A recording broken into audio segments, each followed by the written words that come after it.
Fairmont, model MEP803A, 10 kW, 60 hertz, 4-cylinder diesel generator. This generator was born on 4/03 and had a tier 2 reset at Letterkenny on 10/13. This is a beautiful machine. It only has about 2 hours on it. We're going to go around, we're going to take a look at it. There's some sticker residue there. A little fuel staining on the back there. We'll go this way. The sides are perfect. Perfect. There's the lifting diagram and how to tie it down. Here's the flapper for the exhaust. See, there was tape there. I cut that off, but I left the tape there. That's a 24-volt NATO slave plug. It's perfect above the fork pockets. Usually the drunken sailors come in with the forks and they hit them high and they tear them all up. You know, usually there's big dents. This machine was mounted on a trailer. I took it off yesterday. There's a number 4 and magic marker on there. There's some sticker residue. There's some tape residue left on it. There's some more tape residue there. And on the front here, they usually have a big, like, aluminum foil something or other. So what happens is the sun bleaches the paint, but where that aluminum foil thing is, it doesn't get bleached. I assume at some point in time, it'll match.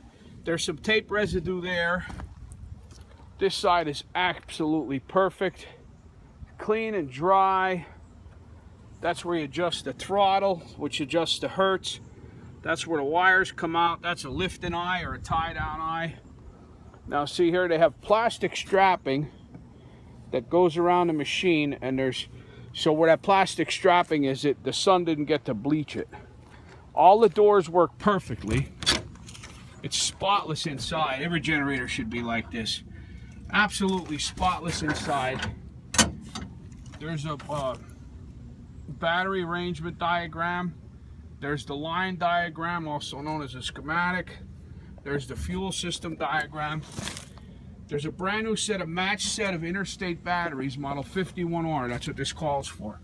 There's a brand new fuel separator there with 2 hours on it. There's a brand new fuel filter there. There's a new cartridge type filter in there. There's a brand new oil filter there. I can't get over how clean this is. I can't convey how nice and clean this is. It's got the round fuel pump, and there's a little filter there like the old, well, if you're old like me, you know that the old Ford trucks and cars used to have one of them filters like that. It was a little different shape, but it was the exact same thing. All the latches work perfect. Documents. Let's talk about the documents. Everybody's always asking, do you have a load test? Do you have a load test? Well, here's the load test right from Letterkenny. It says here's a serial number. It ends in 594. The sun is really bright here. But it says that percent of power 100, 120 volts, 60 hertz, 41 pounds of oil pressure, and the water temperature was 185. So this will be in the document box. Don't you love to get stuff like this? Also in the document box, oh, that's from something else. I was looking for that one. Also in this document box will be the connectors for the ground rods. So this side, the antifreeze is clean and green. Cap is still taped shut. There's the alternator, there's the starter, there's the other 51R battery.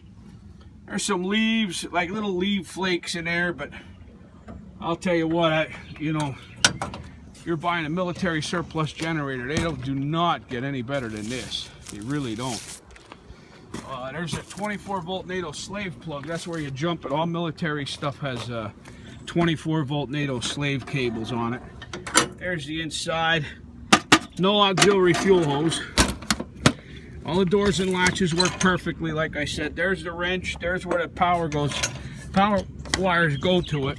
This has been sitting here overnight. So the front is nice.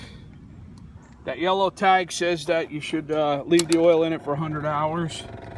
These are the dummy lights. It tells you everything's working. Just like in your car, you know, when you before you start your car, them lights light up. That tells you that the dummy lights are in operating condition. Let's watch that flapper. Gives a little puff of black smoke in the beginning. 60 hertz, 110 volts, 240 volts, right on the money. Great oil pressure, stone cold, full tank of fuel. Batteries are charged 2.8 hours. Everything's operating.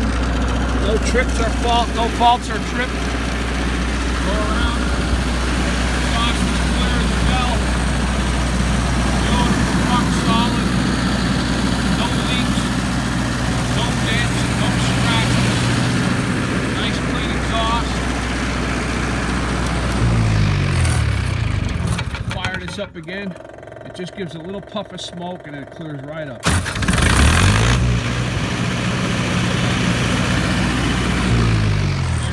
Service instructions, operating instructions, what kind of fuel, oil, capacities.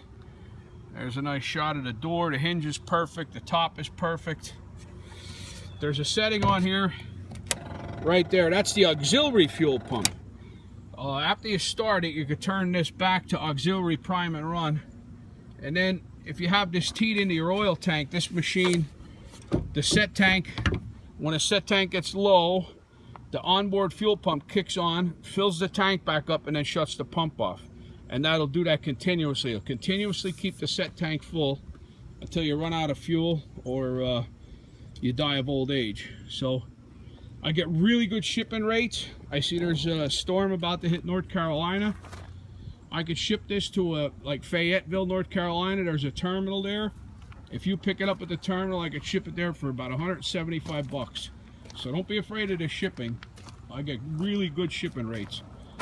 Thank you very much. If you have any questions, drop me a line. Thank you.